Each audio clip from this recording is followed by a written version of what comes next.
الحمد لله نحمده ونستعينه ونستغفره ونؤمن به ونتوكل عليه ونعوذ بالله من شرور أنفسنا ومن سيئات أعمالنا من يهده الله فلا مضل له ومن يضلله فلا هادي له ونشهد أن لا إله إلا الله وحده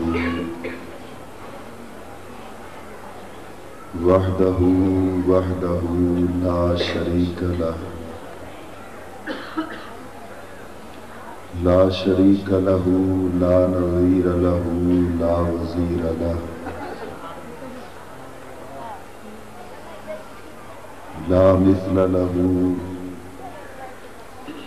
لا مثيل له لا مثال له ولا مماثل له سرمدي أبدي أزلي دهري ديمومي لا أول له ولا آخر له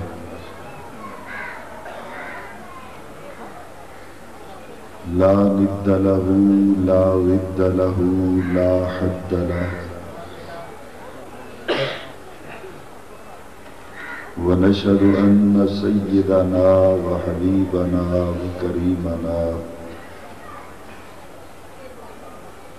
محوانا ملجانا سيدنا محمد المصطفى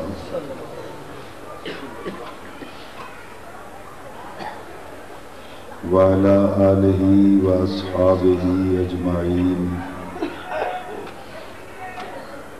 أما بعد فقد قال الله تبارك وتعالى في كلامه الكريم فأعوذ بالله من الشيطان الرجيم بسم الله الرحمن الرحيم كتب عليكم القتال وهو كره لكم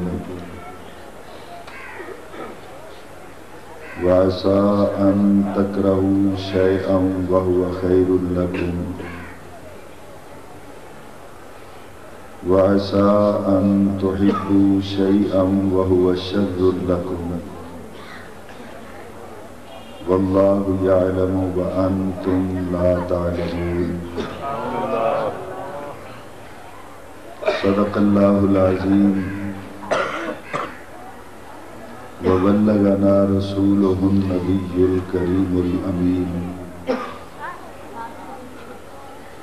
ونحن على ذلك لمن الشاهدين والشاكرين والحمد لله رب العالمين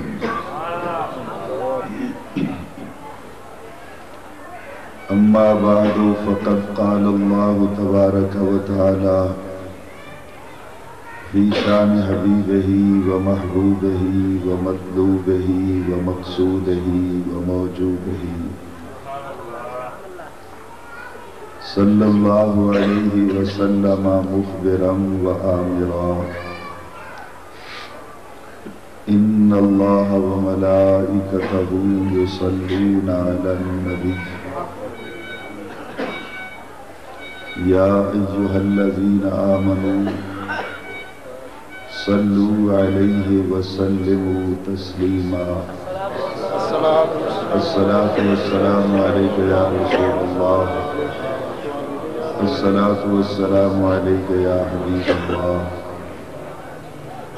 الصلاة والسلام عليك يا رحمة للعالمين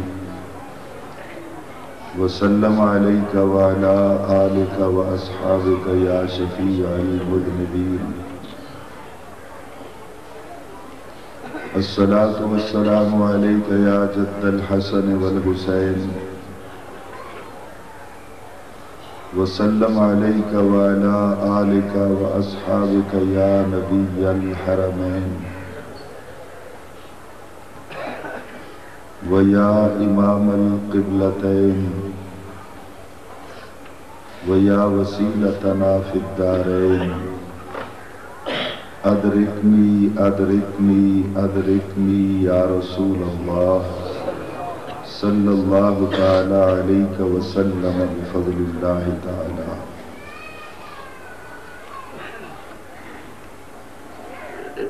زیب محفل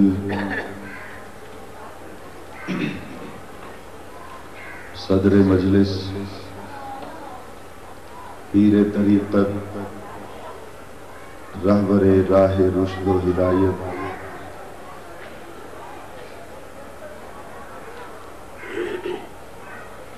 علامۃ الدہر وحید العصر قافلہ سالار اہل سنت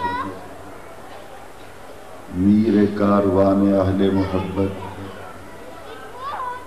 جناب قبلہ سید محمد امیر حسین شاہ صاحب دامت برکاتہم القدسیہ، مقتدر و محترم حضرات علماء ذی وقار، نعت خوانان ذی قدر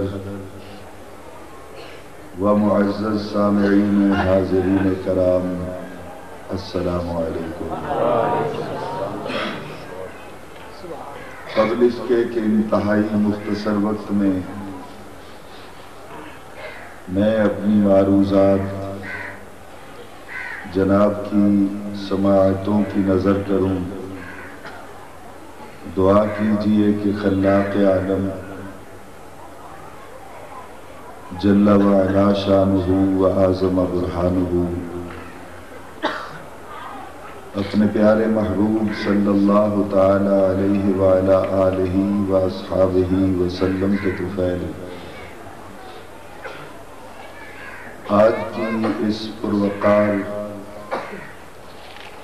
محفل ذکر سیدنا امام حسین رضی اللہ تعالی عنہ وعلیہ السلام میں مجھے حق و صداقت کے ساتھ بات کہنے کی اور پھر مجھے اور آپ کو سن کر سمجھ کر اس پہ عمل کرنے کی توفیق عطا فرمائے. میں انتہائی شکر گزار ہوں آج کی اس محفل کی انتظامیہ کا، جنہوں نے ایک مرتبہ پھر نہایت مہربانی فرماتے ہوئے مجھ جیسے نالائق اور ناکارہ خلائق انسان کو آپ جیسے اچھے لوگوں کی محفل میں نبی اکرم صلی اللہ علیہ وسلم کے پیارے نواسے حضرت سیدنا امام حسین رضی اللہ تعالی عنہ کا حسین ذکر کرنے کے لیے منتخب فرمایا. مجھ سے بیشتر میری جماعت اہل سنت کے ایک قد آور مستند عالم دین جناب قاری منیر احمد سعیدی صاحب خطاب فرما رہے تھے اور آپ سن رہے تھے.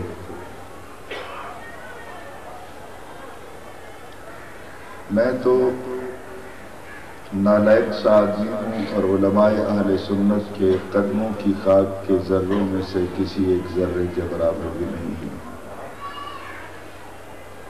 من عالم کے من دانم میری کیا اوقات ہے، میری کیا حیثیت ہے، میں اس سے اچھی طرح باخبر ہوں. دعا ہے کہ اللہ تعالیٰ آج کی اس بزم خاص میں آنے والے تمام معزز احباب اور تمام محترم ماؤں بہنوں بیٹیوں کی حاضری کو قبول فرماتے ہوئے سب کو دین و دنیا میں عزت و عظمت سے سرفراز فرمائے. چونکہ نماز عصر کا وقت قریب قریب ہے، اس لیے میں زیادہ دیر تمہیدی کلمات میں صرف نہیں کرنا چاہتا اپنے وقت کو، تو آئیے چلتے ہیں۔ میں نے قرآن مجید فرقان حمید کی جس آیہ مقدسہ کو آپ کے سامنے تلاوت کیا ہے، اس آیہ مقدسہ کی روشنی میں دیکھتے ہیں کہ اللہ کے راستے میں جان دینا کس کو پسند تھا اور کس کو ناپسند۔ سبحان اللہ، سبحان اللہ، سبحان اللہ۔ کربلا کا جب بھی واقعہ سامنے آتا ہے، ہم جس وقت بھی کربلا کے مناظر میں بات کرتے ہیں تو دو ہی نام سامنے آتے ہیں، ایک نیگیٹو ہے، ایک پازیٹیو ہے، ایک منفی ہے، ایک مثبت ہے۔ یعنی حق و صداقت کو اگر دیکھنا چاہیں تو امام حسین کا عکس نظر آتا ہے، امام حسین کا نام لبوں پہ آتا ہے، ان کی یاد ہمارے قلوب کو مسحور کر دیتی ہے اور ہماری آنکھوں کو خراج تحسین پیش کرنے کے لیے آنسو بہانے پہ مجبور کر دیتی ہے۔ دوسری طرف منفی کردار کے حوالے سے، باطل قوتوں کا سرغنہ ہونے کے حوالے سے، برائی اور بدی کا علمبردار ہونے کے ناطے جو نام سامنے آتا ہے وہ نام ہے یزید کا۔ یزید تاریخ انسانیت کا ایک بدترین انسان ہے۔ اس کے بارے میں جتنے بھی برے سے برے الفاظ کے ساتھ اس کو یاد کیا جائے وہ کم ہے، کیونکہ اس نے ہسٹری آف اسلام کے اندر ایسی برائیوں کو جنم دیا اور اسلامی معاشرے کو، اسلامی کلچر کو، اسلامی تہذیب کو، اسلامی اقدار کو اس نے اس طریقے سے پائمال کیا کہ آج تک انسانیت سسک رہی ہے۔ اور یزید ایسا شخص ہے، میرا خیال ہے چھت پر کوئی خاص چیز ہے جس کو میرے سارے ساتھی بار بار دیکھنا چاہتے ہیں۔ آپ امام حسین کی ذکر کے لیے تو آئے نہیں ہیں، اگر آپ امام حسین کا ذکر سننے آتے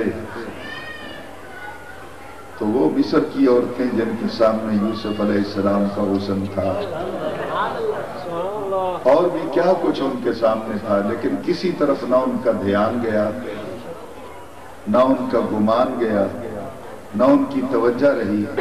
ان کی توجہ تھی تو صرف نبی علیہ السلام کے حسن کی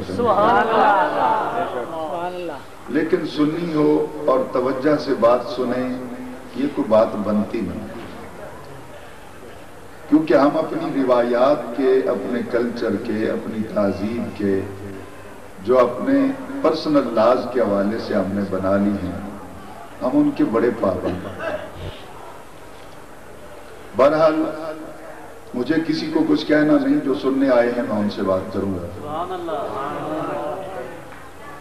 تو میں بات کر رہا تھا کہ یزید اسلام کی پیشانی پر وہ بدنما داغ ہے، اسلام کے پیراہن پر وہ بدنما دھبا ہے کہ جس داغ کو مٹانے کے لیے صدیاں بیت گئی، لیکن یزید اپنے کردار بد کی وجہ سے ہر آنے والے دن لوگوں کی نفرتوں کا مرکز بنتا چلا گیا۔ اور امام حسین جن کو ہم نے دیکھا نہیں، جن کے ساتھ ہماری بائی فیس کوئی ملاقات نہیں، لیکن آپ بھی شاید اتفاق کریں گے اس بات سے کہ ان 14 صدیوں میں ہم نے بہت کچھ بھلا دیا۔ وقت نے بہت ستم ڈھائے، ہم نے اپنی کتنی اسلامی اقدار سے منہ پھیر لیا، بہت کچھ ہم نے کھو دیا، لیکن یہ ایک مصدقہ بات ہے کہ اگر ہم نہیں بھلا سکے تو حسین کا غم نہیں بھلا سکے،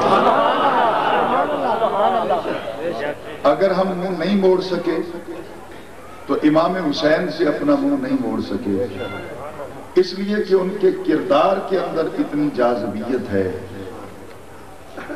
ان کے عمل کے اندر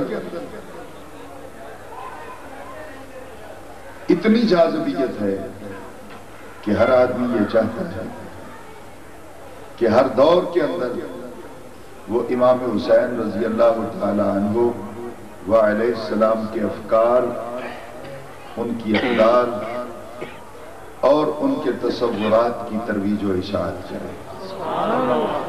ہر شخص اپنی اپنی استطاعت کے مطابق، اپنی حیثیت کے مطابق امام حسین رضی اللہ تعالی عنہ کو خراج تحسین پیش کرتا ہے۔ ہوا یہ، بعد میں آنے والے کچھ لوگوں نے، دیکھیے کچھ لوگ یہ کہتے ہیں کہ یزید اگر برا ہوتا تو اسے اقتدار کیوں ملتے ہیں؟ یہ اقتدار کا مل جانا اس بات کی دلیل ہے کہ یزید ایک اچھے کردار کا آدمی تھا، یزید ایک اچھا انسان تھا، اس لیے تو اللہ نے اس کو پسند کیا اور ایوان اقتدار میں ایک حکمران کی حیثیت سے اسے تخت پہ بٹھا دیا۔ آپ سب احباب کی وساطت سے میں ان اپنے نالائق دوستوں سے کیا یہ پوچھ سکتا ہوں کہ اگر حکومت کا مل جانا اس بات کی دلیل ہے کہ یہ بندہ بڑا اچھا ہے، بڑا نیک ہے، تو فرعون کے بارے میں کیا خیال ہے؟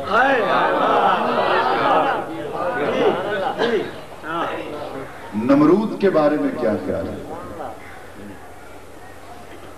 نمرود کو حکومت ملی، ابراہیم علیہ السلام کو نہ ملی۔ اسی طرح فرعون کو حکومت ملی، اقتدار ملا اور پوری زمین، کیا وہ سچا تھا؟ موسیٰ علیہ السلام کو تو اقتدار نہیں تھا، پھر آپ کا فتویٰ ان پہ بھی لگے۔ تو عقل کا علاج کرو، حکومت یا اقتدار کا مل جانا اس بات کی دلیل نہیں ہے کہ وہ بندہ سچا ہے یا کھرا ہے۔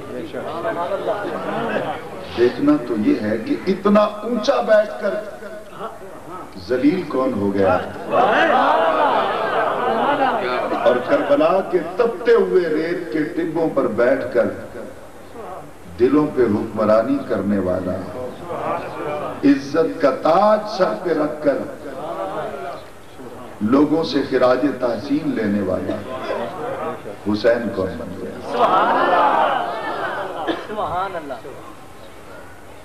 یزید کے حوالے سے یقین کیجئے کہ ایک طرف تو بات کرنے کو جی نہیں چاہتا، لیکن دوسری طرف خون کھولتا ہے کہ جب اس بد کردار کو امام حسین رضی اللہ تعالی عنہ کے مقابلے میں اچھا کہا جاتا ہے۔ وطن عزیز کی ہسٹری جب بھی رقم کی جائے گی داخلہ پالیسیز کے حوالے سے، اور اس میں حکومتوں کا کردار جب تاریخ کے صفحات پر رقم کیا جائے گا، اور ساتھ ساتھ مذہب کے ٹھیکیداروں کے حوالے سے بات کی جائے گی، تو ہمیشہ پاکستانیوں کا سر شرمندگی سے جھکا رہے گا کہ پورے ورلڈ کے اندر صرف پاکستان وہ ملک ہے جس میں کچھ افراد نے یزید کا دن منایا، اس کو خراج تحسین پیش کرنے کے لیے منصورہ کے اندر لاہور میں یوم یزید منایا گیا۔ میں پوچھتا ہوں کہ جب کسی کا دن منایا جاتا ہے اس کی اقدار کو، اس کے کردار کو پیش کیا جاتا ہے، اور آنے والے اس شخصیت کے کردار کو سن کر سمجھ کر پھر ساری زندگی کے لیے کوشش کرتے ہیں کہ ہم بھی اسی طرح کا کردار اپنائیں۔ منصورہ میں بیٹھ کر کچھ نام نہاد مذہب کے ٹھیکیداروں نے جب یزید کو اس کے کردار کو پیش کیا ہوگا تو کیا انہوں نے اس چیپٹر کو کلوز کر دیا ہوگا؟ کیا صفحات تاریخ کے پھاڑ دیے گئے ہوں گے جن میں یہ لکھا ہے کہ یزید نے اپنی ماؤں کی عصمت دری کی، یزید نے اپنی بہنوں کی عزت کو لوٹا، یزید نے اپنی بیٹیوں کے ساتھ نکاح کیا، یہ نکاح نہیں ہوتا زنا ہوتا ہے، تو اس نے تو اپنی ماؤں کی عزت کو نہ چھوڑا، اپنی بہنوں کی عزت کو نیلام کیا، اپنی بیٹیوں کی عزتوں کو تخت و تاراج کیا۔ اس کا کردار یوم یزید کے حوالے سے لوگوں کے سامنے پیش کیا گیا۔ مجھے یہ بتائیے کہ کتنے لوگ گھر جا کر تیار ہوئے ہوں گے کہ وہ بھی اپنی ماؤں کے سر سے چادریں اتار دیں، اپنی بہنوں کے سر سے چادریں اتار دیں۔ اسی طرح یزید کا کردار تاریخ کے آئینے میں اگر ہم دیکھیں تو یزید نے، چلو مان لیا امام حسین سے آپ کو پیار نہیں ہے، بقول آپ کے امام حسین کے ساتھ جو ہوا اچھا ہوا، آپ یہ کہیں گے کہ امام حسین کے ساتھ جو ہوا اچھا ہوا، ہم یہ کہیں گے کہ حسین نے جو کیا اچھا کیا۔ سبحان اللہ۔ امام حسین پر ہونے والے مظالم کو سن کر، پڑھ کر آپ کی آنکھیں تو آنسوؤں کے نذرانے پیش نہیں کرتی، تو چلو ذرا مدینے چلے چلے۔ یہ تاریخ کی ایک مصدقہ بات ہے جس سے کوئی بھی انکار کر نہیں سکتا۔ میں آپ کو اس سے بڑی ضمانت کوئی نہیں دے سکتا۔ اللہ کی مقدس کتاب میرے سامنے موجود ہے، میں اس پہ ہاتھ رکھ کے کہتا ہوں جو کچھ کہوں گا سچ کہوں گا۔ اگر میرا ایک جملہ بھی غلط ثابت کر دے کوئی، میرا قتل معاف ہوگا، میرے ورثاء FIR درج نہیں کرائیں گے۔ آپ یزید کو سپورٹ کرنا چاہتے ہیں تو جائیں کہیں سے کوئی مواد، کوئی مٹیریل تو تلاش کر کے۔ تاریخ تو آپ کا مذاق اڑاتی ہے۔ حضور والا یزید نے جب مدینہ پاک پہ حملہ کروایا تو اس نے اپنے جرنیلوں کو، اپنے سالاروں کو باقاعدہ ایک آرڈیننس لکھ کے دیا، جاری کیا آرڈیننس کہ مدینہ میں داخل ہوتے ہی تم پر 3 دن کے لیے مدینہ حلال ہے۔ اس کا مطلب کیا ہوتا ہے؟ آرڈیننس کے اس فکرے کا مطلب کیا ہے کہ 3 دن کے لیے تم پر کوئی قانون نہیں ہے، تم جو چاہو مدینے والوں کے ساتھ کر سکتے ہو۔ اور مدینے آ کر یزیدی سپاہ نے کیا کیا؟ 3 دن تک متواتر صحابہ کرام کے گلے کاٹے، خنجر چلتے رہے، تلواریں اپنا کام دکھاتی رہیں، سیوریج کی نالیوں کے اندر پانی کی بجائے صحابہ کا خون بہتا رہا، تابعین کا خون بہتا رہا، بے گناہ معصوم بچوں کو قتل کر دیا گیا۔ اگر یہاں آ کر بھی آپ کا ضمیر آپ کو نہیں جھنجھوڑتا تو ایک قدم اور آگے چلتے ہیں، تاریخ کے اس چیپٹر کو کھول لیتے ہیں کہ یزید نے اس آرڈیننس کے ذریعے جو اپنی سپاہ کو آزادی دے دی تھی، اس سپاہ نے مسجد نبوی کے دروازے کھول دیے، آذان روک دی گئی، مینار کو تالا لگا دیا گیا، محراب اٹھا دیے گئے، اور مسجد نبوی کے اندر 3 دن تک گھوڑے باندھ دیے گئے۔ مسجد نبوی میں گھوڑے پیشاب کرتے رہے، مسجد نبوی کا تقدس پائمال ہوتا رہا، مسجد نبوی کے اندر شراب پی گئی، رقص و سرود کی محافل کا انعقاد کیا گیا، اور اس سے بڑھ کر اور کیا ظلم ہوگا کہ کائنات کے اندر صرف مسجد نبوی ایک ایسی مسجد ہے، باقی تو ہر مسجد میں جا کے آپ جنت کو تلاش کرتے ہیں، آپ جنت کی طلب کرتے ہیں۔ آپ جہاں مرضی چلے جائیں، مسجد اقصیٰ چلے جائیں، آپ بیت اللہ چلے جائیں، آپ جس مسجد میں چلے جائیں، ساہیوال کی کسی مسجد میں جائیں، سرگودا میں جائیں، پاکستان میں جائیں، آؤٹ آف پاکستان کسی بھی کنٹری میں چلے جائیں، جہاں مسجد ہے، مسجد میں جانے والا جنت کو تلاش کرتا ہے، جنت کی طلب کرتا ہے۔ میرے آقا نے کہا کہ اے نمازیوں، جب میری مسجد میں آؤ گے تو جنت کو تلاش مت کرنا بلکہ جنت میں کھڑے ہو کر نوافل ما بین بیتی و منبری روضۃ من ریاض الجنہ او کما قال علیہ السلام۔ یہ میرے آقا صلی اللہ علیہ وسلم کی حدیث ہے۔ آج بھی جائیں، سعودی گورنمنٹ ہے، چاہے اس کا عقیدہ جیسا بھی ہے، لیکن مسجد نبوی جائیں گے تو آپ کو وہاں پہ ایک باؤنڈری لگی نظر آئے گی، دور سے پتہ چلے گا یہ وہ جگہ ہے جس کو جنت بنایا گیا۔ کس نے بنایا؟ نبی علیہ السلام نے۔ ہے زمین، بن گئی جنت۔ اختیار نبی کے پاس کوئی نہیں ہے، نبی کچھ کر سکتا نہیں ہے، نبی کے پاس کوئی اتھارٹی ہے ہی نہیں۔ عقل کا علاج کر، جو نبی ایک بول کے ساتھ اس دھرتی کو جنت بنا سکتا ہے، وہ اپنے غلاموں کو کہاں تک پہنچا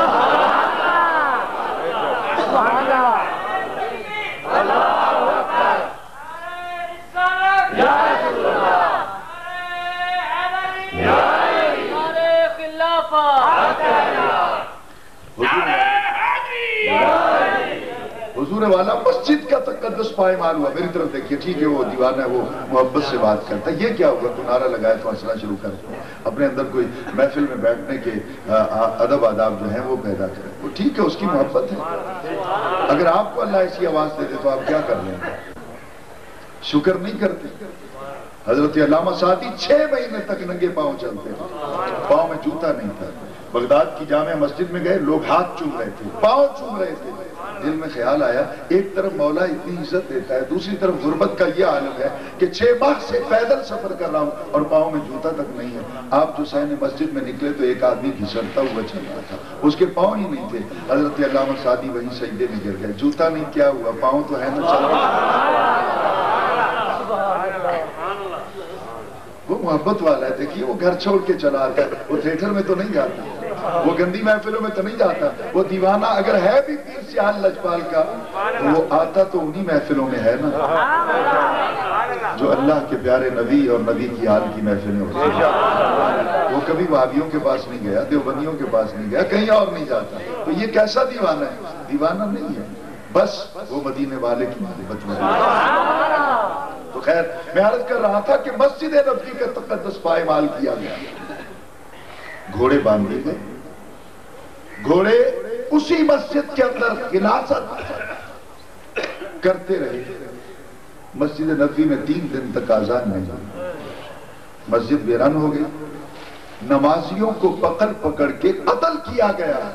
کہا گیا کہ یزید کی بیعت کرو، یزید کی بیعت کرو، یزید کی بیعت کرو، لیکن مدینہ کے گلیوں میں بہنے والا خون اس بات کی دلیل تھا کہ حسین اکیلا ہی یزید کا مخالف نہیں، پورا مدینہ یزید کا مخالف۔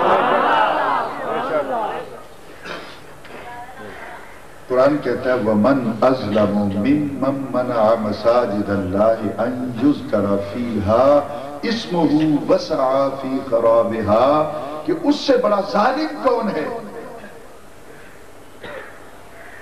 جو اللہ کی مساجد میں آنے والوں کو اس بات سے منع کرے کہ مسجد میں اللہ کا ذکر نہ کرو۔ اور دوسرا کہا کہ اس سے بڑا ظالم کون ہے؟ وسعى فی خرابها، جو مساجد کو ویران کرنے کی کوشش کرتا ہے۔ تو یزید کے عمل کو اس آیت پہ پیش کر لیجئے۔ میں پوچھتا ہوں کہ کیا یہ آیت بار بار اعلان نہیں کرتی کہ یزید ظالم تھا، ظالم تھا، ظالم تھا، ظالم ہے؟ قیامت تک کے لیے قرآن فتویٰ لگاتا ہے کہ یزید ظالم ہے۔ اب پوچھئے مولوی سے کہ ظالم پہ لعنت بھیجنی جائز ہے یا کہ نہیں؟ آپ تو اس حوالے سے، یہ تو مسجد کے حوالے سے بات ہے نا۔ آپ چلیں نا وہ آیت پڑھیں جس آیت میں درود پڑھنے کا حکم دیا گیا ہے، ان اللہ و ملائکتہ، اس سے آگے پڑھیں نا، قرآن پاک کے آگے ختم ہو جاتا ہے، آگے پڑھیں کہ ان الذین یؤذون اللہ ورسولہ، بے شک وہ لوگ جو ایذا دیتے ہیں اللہ کو اور اس کے رسول صلی اللہ علیہ وسلم، جس نے اللہ کو تکلیف دی اور جس نے رسول کو تکلیف دی۔ یا رسول اللہ، اللہ تو سامنے ہے نہیں، نہ ہم تلوار سے وار کر سکتے ہیں، نہ ہم اس کو دیکھ سکتے ہیں، نہ اسے کسی طریقے سے ٹارگٹ کر سکتے ہیں، اس کو اذیت کس طرح پہنچائیں گے؟ کہا اللہ کو تکلیف اس طرح پہنچتی ہے جو اس کے رسول کو تکلیف دے۔ غور سے سنیے گا، جو اس کے رسول کو اذیت دے وہ اللہ کو اذیت دیتا ہے، تو رسول کو اذیت کیسے ملتی؟ ایک تو یہ ہے کہ ڈائریکٹ تم رسول کے خلاف بات کرو، رسول کی گستاخی کرو، رسول کا دل دکھاؤ، ایک تو طریقہ یہ ہے، اور دوسرا رسول کہتے ہیں جس نے میری آل کا دل دکھایا، اور میں حدیث دکھا سکتا ہوں جس میں نبی علیہ السلام نے اپنی لخت جگر خاتون جنت سیدہ فاطمہ الزہرا کا نام لے کر کہا کہ جس نے اس کا دل دکھایا اس نے میرا دل دکھایا، جس نے میرا دل دکھایا اس نے اللہ کا دل دکھایا۔ تو آیت کیا کہتی ہے؟ ان الذین یؤذون اللہ ورسولہ، جس نے اللہ اور اس کے رسول کو اذیت دی، لعنہم اللہ فی الدنیا والآخرہ، ان سب پر اللہ کی لعنت ہے، صرف آخرت میں نہیں، فی الدنیا، دنیا میں بھی، وفی الآخرہ، اور آخرت میں بھی۔ تو قرآن کی دو آیتیں میں نے پیش کی ہیں، جہاں تیرا جی چاہتا ہے سٹیج تو لگا لے، اجازت تو لے لے، میں بھاگ جاؤں تو سید زادہ میں ثابت کروں گا کہ یزید کل بھی لعنت کا مستحق تھا، آج بھی لعنت کا مستحق ہے، یزید کل بھی ظالم تھا، آج بھی ظالم ہے، اور ایسی روایات مصدقہ موجود ہیں، اگر میں ان کو پیش کروں تو یزید کا کفر بھی ثابت ہو جائے۔ تو خیر بات لمبی ہو جائے گی۔ حضور یزید نے مدینہ پاک پہ حملہ کروا کے، اچھا یہ بھی ٹھیک ہے، چلو مان لیتے ہیں 3 دن یار اس نے کسی خاص وجہ سے مسجدیں بند کروا دی، کوئی خاص ضرورت تھی، حالت مولوی صاحبان کوئی نہ کوئی راستہ تو نکالے نا جن کا امام ہے، تو کسی حالت عذر کی وجہ سے، حالت تعذر میں یہ ساری چیزیں جائز ہو جاتی ہیں۔ اچھا یہ تو حالت تعذر تھا، اب تاریخ الخلفاء کی یہ لائن تو کس طرح پڑھے گا؟ میری تو زبان رک جاتی ہے، میرے تو حوصلے جواب دے جاتے ہیں۔ یہ آیت، یہ سطر کس طرح پڑھے گا؟ تاریخ الخلفاء صفحہ نمبر 160، آیت نمبر 13، 14، 15، 16، 17 پڑھ ان کو۔ اس میں حضرت امام جلال الدین سیوطی نے کیا لکھا ہے؟ اس وقت تو کیسے اپنے کانوں کو بند کرے گا، اپنی آنکھوں کو بند کرے گا؟ اتنا کچھ کرنے کے بعد یزید کے حکم کے ساتھ اس کے سپاہیوں نے مدینہ پاک میں صحابہ کی 1000 بچیوں کی عزتوں کو پائمال کیا، 1000 بچیوں کی عزتوں کو لوٹا گیا۔ اس یزید کو فالو کرتا ہے، اس کو تو اپنا لیڈر بناتا ہے۔ میں تجھے بتاتا ہوں، میں اس حسین کو اپنا لیڈر بناتا ہوں، میں اس حسین کو اپنا امام بناتا ہوں جس نے مدینہ سے اپنا گھر اس لیے چھوڑا کہ جب تک علی کا خون زندہ ہے کسی ماں کے سر سے چادر نہیں اترنا۔ آغوش مادر سے لے کر آغوش کربل تک مجھے حسین کے کردار میں کوئی ایک دن دکھا جہاں حسین کی ذات کے اندر تمہیں کوئی ایسا پہلو نظر آئے جس طرح میں نے یزید کے بارے میں بتایا۔ اور بھی بہت کچھ ہے یزید کے بارے میں بتانا، اور بھی میں پوری آج کا لیکچر اس پہ ہو سکتا ہے، لیکن چونکہ ہم نے اس خبیث کا، اس ملعون کا ذکر کرنے کے لیے محفل نہیں سجائی، ہم تو صرف جس طرح کہ تعارف الاشیاء بازدادہا، کہ اشیاء کا تعارف کرانے کے لیے ان کی ضدوں کو بیان کرنا ہوتا ہے، یعنی دن کا اجالا سمجھنے کے لیے رات کی تاریکی سمجھنی ہوتی ہے، صحت کو سمجھنے کے لیے بیماری کو بیان کرنا پڑتا ہے، اسی طرح جوانی کو، اس کی قدروں کو دیکھنے کے لیے بڑھاپے کو دیکھنا ہوگا، اسی طرح سفر کی صعوبتیں دیکھنے، آپ پہچاننا چاہتے ہیں، تعارف چاہتے ہیں تو آپ کو آرام کی گھر کی زندگی کو دیکھنا ہوگا، ہر چیز اپنی ضد سے پہچانی جاتی ہے۔ تو یزید کا کردار آپ کے سامنے آیا، اب حسین کا کردار دیکھ لیجیے، آغوش مادر سے لے کر، آغوش مادر سے لے کر، یہ کربلا میں کوئی پہلی بار پانی بند نہیں ہوا، لیکن میں یہ کہہ سکتا ہوں کہ کربلا میں پانی اس سے پہلے بھی بند ہوا، لیکن کربلا میں جو پانی بند ہوا یہ تکمیل تھی اس پروسیس کی۔ اگر امام کربلا میں نہ جاتے تو شاید پتہ نہیں کتنی مرتبہ پانی بند ہوتا رہتا، لیکن امام نے جا کر اس پروسیجر کی، اس معاملے کی تکمیل کر دی کہ اب آج کے بعد اس طرح نہیں ہوگا۔ جس طرح کہ بازو پہلی بار نہیں کٹے، اس سے پہلے بھی کٹے۔ میرے کچھ مہربان علماء ذی وقار جس طرح بیان کرتے ہیں کہ علی کعبہ میں پیدا ہوئے تو کیا ہوئے، اس سے پہلے بھی فلاں حکیم پیدا ہوا تھا، فلاں فقیر پیدا ہوا تھا، فلاں امیر پیدا ہوا تھا، کعبہ میں پیدا ہو گئے علی تو کیا ہوا؟ حضور والا کعبہ میں پیدا ہونے کی بات نہیں، تو اس طرح کیوں نہیں کہہ لیتا کہ پیدا تو پہلے بھی ہوتے رہے لیکن علی تھا،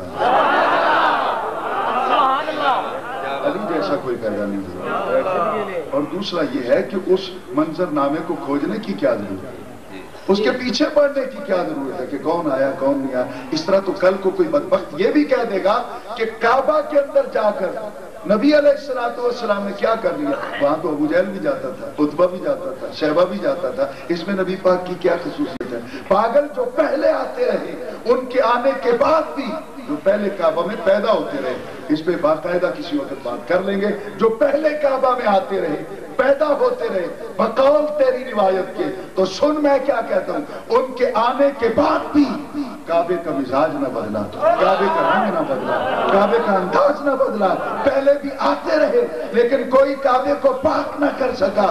علی تیری عظمت کو سلام، تو نے کعبے میں قدم رکھا تو اس دن قسم اٹھائی اب کعبے میں یا علی رہے گا یا بت۔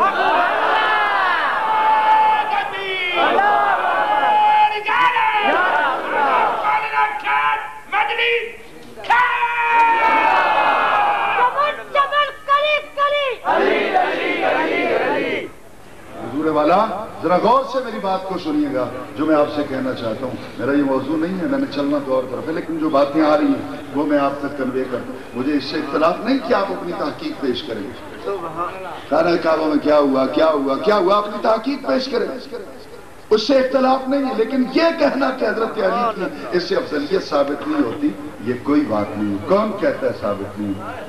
میں کہتا ہوں ثابت ہوتی، اور نبی نے اس کا پریکٹیکل کروایا۔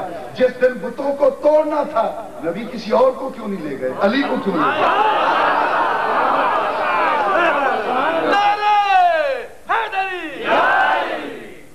بات سمجھ میں آ رہی ہے؟ کسی اور کا انتخاب کر لیتے، علی کا انتخاب کیوں کیا؟ پھر نبی علیہ السلام ساتھ تھے، اشارہ کرتے، جان ٹوٹ جاتا ہے اشارہ، وہ تو نہیں ٹوٹ سکتا، بتوں کو نہیں توڑا جا سکتا، اشارہ کرتے۔ ابو جہل کی بند مٹھی میں سنگریزے کلمہ پڑھ سکتے، اشارہ کر کے بتوں سے بھی کلمہ پڑھا کھڑے رہے، لیکن بتوں کو توڑا علی نے، آج جہاں جی چاہتا ہے بتوں کو توڑا علی نے، ان کے بازو توڑے، ان کی ٹانگیں توڑ دی، ان کے سر قلم کر دیے، بتوں کی تذہیب کی، بتوں کی توہین کی مولا علی نے، تحقیر کی، تذلیل کی مولا علی نے۔ نبی علیہ السلام خود دیکھتے رہے، مشاہدہ فرماتے ہیں، نبی علیہ السلام خود کیوں نہیں شامل ہوئے؟ اور بھی کافی باتیں، لیکن حضرت علی کو سرکار نے بالخصوص اس ڈیوٹی پہ کیوں لگایا؟ اذان دینی ہو تو بلال کو بلاتے اور پھر یہ کہتے ہیں کہ صحن میں کھڑے ہو کے تو بڑی مرتبہ اذان دی تو نے اور قیامت تک لوگ دیتے رہیں گے، آج تو اس کی چھت پہ جا کے اذان دے۔ حضرت علی چھت پہ چڑھ گئے اور عرض کی کہ حضور جب میں صحن میں کھڑا ہوتا ہوں تو منہ کعبہ کی طرف کرتا ہوں، اب چھت پہ کھڑا ہوں منہ کس طرف کر کے اذان دوں گا؟ تو سرکار نے مخاطب کر کے کہا، بلکہ واللہ و خدا، اس دن آپ نے اپنا وہ چادر کا مزمل کی چادر کو سرکار چادر اس طرح ڈال کے چلا کرتے کہ نظر بجھا دی۔ اس دن سرکار نے رخ انور اوپر کیا، چادر کا پردہ ہٹایا اور آپ نے کہا کہ علی جب تو صحن میں کھڑا ہو کے اذان دیتا تھا تو کعبے کی طرف منہ کرتا تھا، اب پریشانی ہے منہ کدھر کرنا ہے؟ کیوں پریشانی؟ میں نہ ہوتا تو پریشانی ہوتی، پہلے تو کعبے کی طرف منہ کرتا تھا، آج کعبے کے کعبے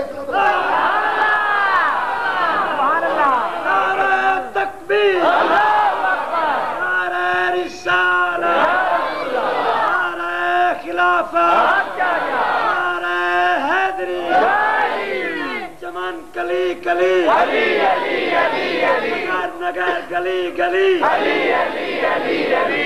حضرت علی نے بتوں کو توڑا، چابی کی بات آتی ہے سرکار کسی اور کو دے دیتے، اذان کسی اور سے کہلوا دیتے، نمازیں کوئی اور پڑھا رہے، صفائی کے لیے کسی اور کا تعین، یہ بتوں کو توڑنا ہے تو علی کیوں؟ یہ نبی دکھانا چاہتا تھا کہ کل کو اسٹیج پر بات کرنے سے پہلے سوچ لینا جو پہلے پیدا ہوئے تھے ان کے پیچھے نبی نہیں تھا. یہ جو فاطمہ بنت اسد کی گود میں آیا ہے، یہ جو ابو طالب کا خون ہے، جس کے لیے کعبۃ اللہ کے دروازے کا بھی انتظار نہیں کرنا پڑا، یہ تو کہہ دیا کہ پہلے بھی لوگ پیدا ہوتے رہے. حضرت علی کا اعزاز کیا ہے یہ بھی بتا. پہلے بھی کسی کے لیے دیوار کعبہ شک ہوئی؟ دروازے سے کوئی اندر آ گیا، کسی نے اس کو روکا نہیں، تو یہ کیا ہو سکتا ہے؟ یہ تو اس پہ کوئی بات نہیں. یہ بتا کہ کسی کے لیے دیوار شک ہوئی کیا جس وقت حضرت علی کی والدہ اندر انٹر ہوتی؟ اچھا، ایک میں نے پڑھا ہے، ایک کتاب میں نے ایک میں پڑھا ہے، تقریر میں نہیں، میں نے ایک کتاب میں میرے پاس وہ تصنیفات موجود ہیں جو دوسرے طبقے کے علماء لکھتے رہتے ہیں، ظاہر ہے ہم نے ان کو بھی اسٹڈی کرنا ہوتا ہے. اس میں حضرت قبلہ پیر صاحب انہوں نے لکھا ہے کہ اتنے افراد کے سامنے دیوار کعبہ پھٹ گئی اور آپ کی والدہ فاطمہ بنت اسد اندر چلی گئی، وہ دیوار پھٹی رہی ہوگی. لوگ اس وقت ہزاروں کی تعداد میں وہاں پہ طواف کر رہی ہے، جو کچھ بھی وہ کرتے تھے، وَمَا كَانَ صَلَاتُهُمْ عِندَ الْبَيْتِ إِلَّا مُكَاءً وَتَصْدِيًا، وہ اس وقت طواف تو کرتے نہیں تھے نا، وہ تو سیٹیاں بجاتے تھے، تالیاں بجاتے تھے. تو اتنے لوگوں کے سامنے وہ درار بھی پڑی ہوئی ہے جس میں سے پورا بندہ انٹر ہو سکتا ہے، سامنے فاطمہ بنت اسد لیٹی ہوئی ہے، بچہ پیدا ہو رہا ہے. تو یہ تو بہت بڑے مذاق کی بات ہے کہ لوگوں کے سامنے اس طرح ہوا. میں نے کہا اگر تو مسلمان ہے نا پکا، تو اس کا مشاہدہ تو تجھے نبی نے پہلے کروا دیا. وہ تو ہٹانے سے پہلے نبی نے مشاہدہ کروا دیا. وہ تو ہٹائے فتح مکہ میں، مشاہدہ کروایا ہجرت کی رات. سال پہلے نبی نے دکھا دیا کہ سینکڑوں کی تعداد میں کافر کھڑے تھے. نبی بستر سے اترا، کسی نے نہیں دیکھا. نبی نے جوتا پہنا، کسی نے نہیں دیکھا. مزمل کی چادر کاندھے پہ رکھی، کسی نے نہیں دیکھا. قرآن شریف کی تلاوت کرتے ہوئے سورہ یاسین کے چلے، کسی نے نہیں دیکھا. ابو جہل کے سامنے آئے، کسی نے نہیں دیکھا. تو یہ تو اللہ تعالیٰ قادر مطلق ہے نا. تو نبی نے بتا دیا کہ اگر میرا دشمن میرے سامنے کھڑا ہو کر مجھے نہیں دیکھ سکتا تو کل کو زبان مت کھولنا. نبی کو دیکھنے کے لیے بھی ایمان چاہیے، علی کو دیکھنے کے لیے بھی ایمان چاہیے.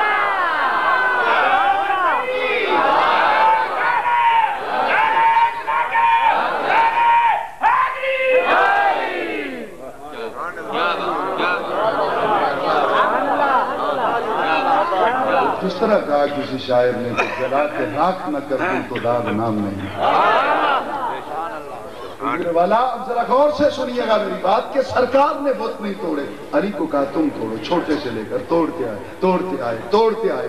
اب بت بڑے ہونے لگے، ہاتھ نہیں پہنچتا. حضرت علی کا قد تو چھوٹا ہے نا، ہاتھ نہیں پہنچتا. تو نبی پاک فاروق اعظم کو بلوا لیتے، وہ تو گھر نہیں تھے، وہ تو باہر کھڑے تھے. صدیق اکبر کو بلوا لیتے اور کسی بڑے قد والے صحابی کو بلا لیتے. کہا نہیں تو نہیں توڑنے. حضور ہاتھ ہی نہیں پہنچتا، کس طرح تو. اچھا سرکار کہہ دیتے کہ پہلے ان کی ٹانگیں کاٹ دیں. نہیں سمجھا آپ اس طرح کر لیں. لیکن سرکار نے یہ بھی نہیں کیا کہ ٹھیک ہے وہ حکمت عملی بنائی جاتی ہے. دیکھیے نا، ہم گاڑی کو اٹھا نہیں سکتے نا اپنے ہاتھوں سے، اٹھا کے اس کا ویل چینج نہیں کر سکتے. گاڑی ویل پنچر ہو جاتا ہے تو اس کو ہم ہاتھوں سے اٹھا کے گاڑی کو ہم نہیں، چونکہ اس کا وزن زیادہ ہوتا ہے تو حکمت عملی بنائی، جیٹ سسٹم بنا لیا. تو وہ بچہ بھی اس کو راڈ کو گھما دیتا ہے، گاڑی چاہے ٹرک ہو یا کار ہو اس کو اٹھا لے. چھوٹا بچہ بھی. ویسے تو آپ اس کو اٹھا نہیں سکتے چاہے 20 آدمی بھی مل جائے، یا آپ کا کوئی نقصان ہو جائے گا یا گاڑی کی باڈی کا کوئی نقصان ہو جائے گا، اس کے پارٹس اپنی جگہ چھوڑ دیں گے. تو آپ نے حکمت عملی کی چھوٹی سی جگہ کو ٹچ کیا، جیک راڈ کو گھمایا، گاڑی اوپر اٹھنے لگی بڑی آسانی کے ساتھ آپ نے. تو اس طرح نبی پاک کو حکمت عملی بتا دیتے. سر نہیں کاٹا جاتا، نیچے سے کاٹ لیں، تو دھکا دے، تو فاتح خیبر ہے، دھکا دے دے. یہ اس کی کیا اوقات ہے؟ یہ گر جائے گا نیچے تو توڑ دینا. لیکن نبی نے یہ سبق ہی نہیں دیا. ہم نے کہا اچھا بہت اونچا ہو گیا، کہا آج بہت اونچا ہو گیا آج. تو نبی بیٹھ گئے، کہا میرے کاندھوں پہ.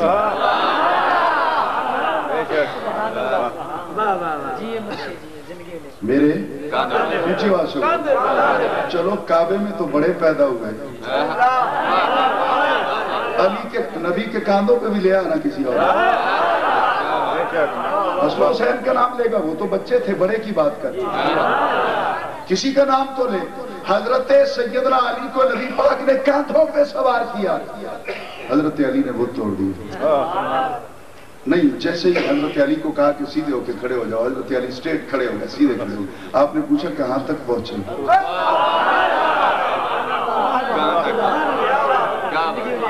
میں اس لیے تھوڑا سا پتہ نہیں، میرا مالک مجھے اس طرف لے گیا، اسٹیج کی ایک اپنا رنگ ہوتا ہے، میری اس میں کوئی اوقات نہیں ہے، میں نے تو نوکری کرنی، تو جو علی کو سننے والے بیٹھے ہیں، جو علی کے پکے پکے نوکر بیٹھے ہیں، وہ سنتے رہے، باقی ہے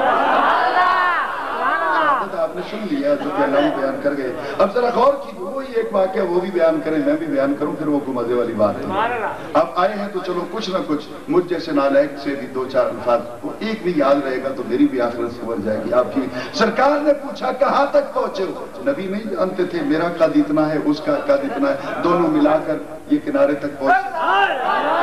یہ پوچھنا کہ کہاں تک پہنچے ہو، یہ کیا ہے؟ نبی کی ہر بات کے اندر حکمت پائی جاتی ہے۔ آپ نے پوچھا کہاں تک پہنچے ہو، کہاں تک پہنچے ہو؟ سناؤں، سننا چاہتا ہوں، دیکھنا چاہتا ہوں کہ آپ ہر سال جو یہ پروگرام بناتے ہیں، آپ بھی تشریف لاتے ہیں، میری مائیں بہنیں بیٹیاں بھی آتی ہیں۔ اب سنیے کہ میں دیکھنا چاہتا ہوں کہ آپ کے اندر وہ سپرٹ پیدا ہوا، وہ جذبہ بیدار ہوا، وہ سمجھنے کی صلاحیت آئی۔ آپ نے پوچھا کہاں تک پہنچے ہو؟ زمانہ جانتا ہے کہ بدھ کی گردن تک پہنچنا ہے، اس سے تو آگے کی ضرورت ہی نہیں ہے، لیکن نبی نے کاندھوں پہ بٹھایا اور پوچھا کہاں تک پہنچے ہو؟ علی نے مسکراتے ہوئے عرض کی، حضور یوں ہاتھ اٹھاتا ہوں نا تو عرش کے اوپر والے کنارے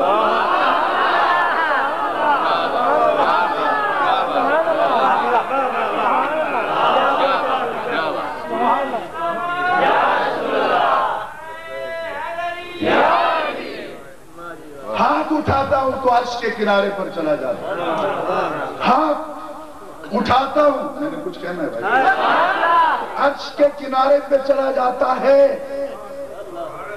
اوپر چھت نہیں تھی،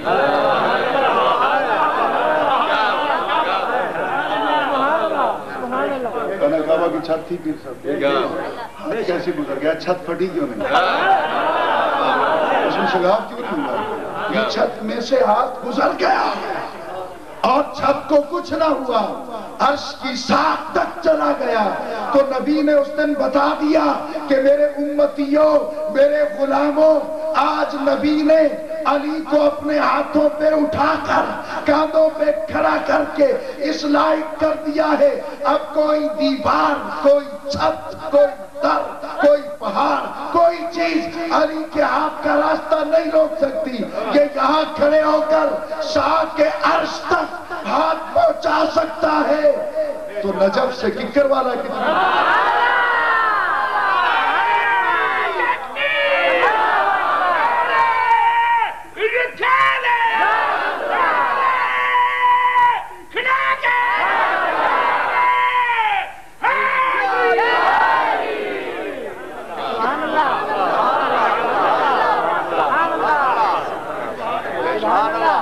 بات سمجھ میں آئی، میں اس ریپیٹ نہیں کروں گا کیونکہ پھر ٹائم اسی پہ لگ جائے گا نا، بس یہ اس کو سمجھیے، میں ایک ایک بار ہی کہتا چلوں گا۔